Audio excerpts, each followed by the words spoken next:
Hey guys, it's Colin here at etrailer, and today we have a 2020 Chevrolet Trax. We've been test fitting some hitch-mounted accessories on it, and right now we have the Swagman Current 2-bike platform rack loaded up. Now this platform rack is going to be a really nice accessory. You can get up to 2 bikes loaded and get them to and from your destination. What's nice is that this bike rack is very versatile in what kind of bikes it can carry. You can see we got an e-bike loaded up here. It's going to be good to be able to handle the weight of your e-bikes. And it's also going to be able to handle any type of fat tire bike you might have.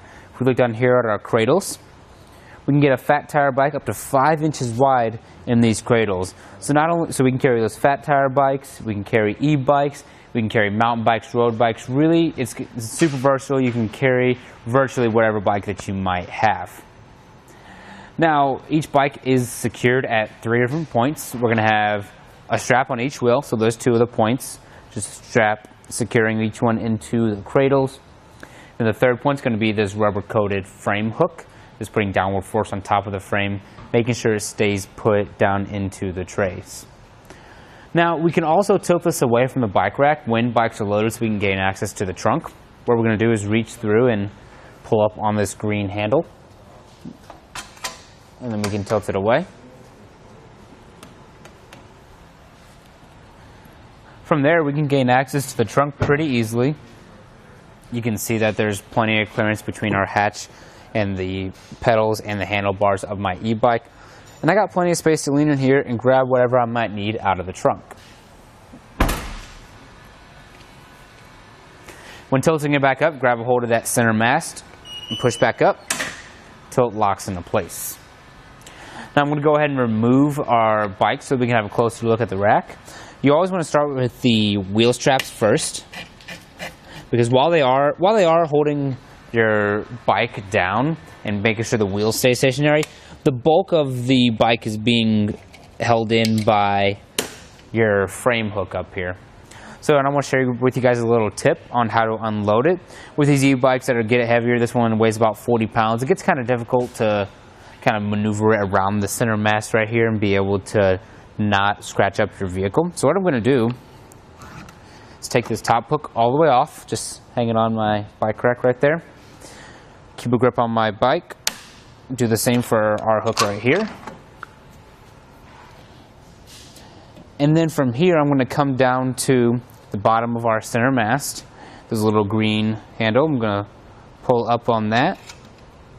And I'm going to fold the center mast down.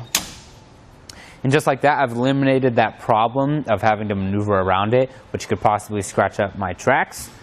And it's easy enough to get this bike up and off.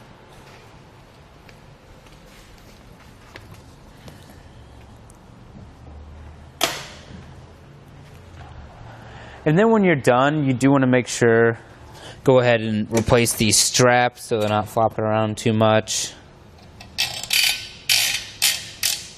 And then with your rubber-coated hooks, you can either stow these in your vehicle. Personally, I just like to put them back on a bike rack. Just like that. And like this. Now with any hitch-mounted accessory, you are going to have added length to your vehicle. In the case of our Trax, we'll measure from the bumper to the outermost point. It's about 24 inches we have added on to our Trax. And what's nice is that when that center mast is folded down, you don't have to worry about not having rear hatch access. We can still have that. But if we want to take away some of that space added onto the back, what we can do is pull that handle, fold it up. You can see it does come a little bit close to making contact with our Trax, but we can still get it loaded up just fine.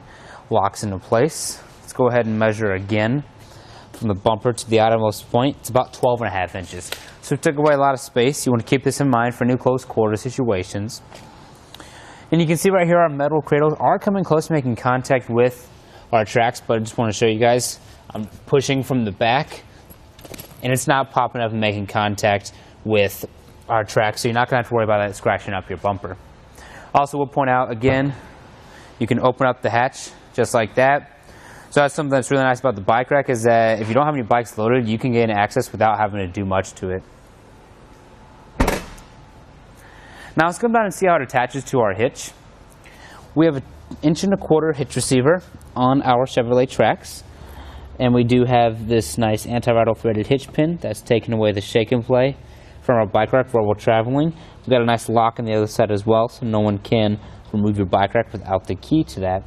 Now if you have another vehicle in your household which has an 1.25" hitch, what you can do is put the included adapter sleeve on the end of your shank to make it compatible with 2-inch hitches, so you can use it for multiple vehicles in your household. Well, thank you all for watching, and I hope this information helped you out. But that'll do it for our test fit of the Swagman Current on our 2020 Chevrolet Trax. Here on our test course, we'll start by going through the slalom. This is going to show us the side-to-side action. This simulates turning corners or evasively maneuvering. Once we get to the alternating speed bumps, we'll see the twisting action. This will simulate hitting a curb or pothole or driving over uneven pavement. Once we get to the full speed bumps, we'll see the up and down action. This will be just like driving in and out of a parking lot, parking garage, or driveway.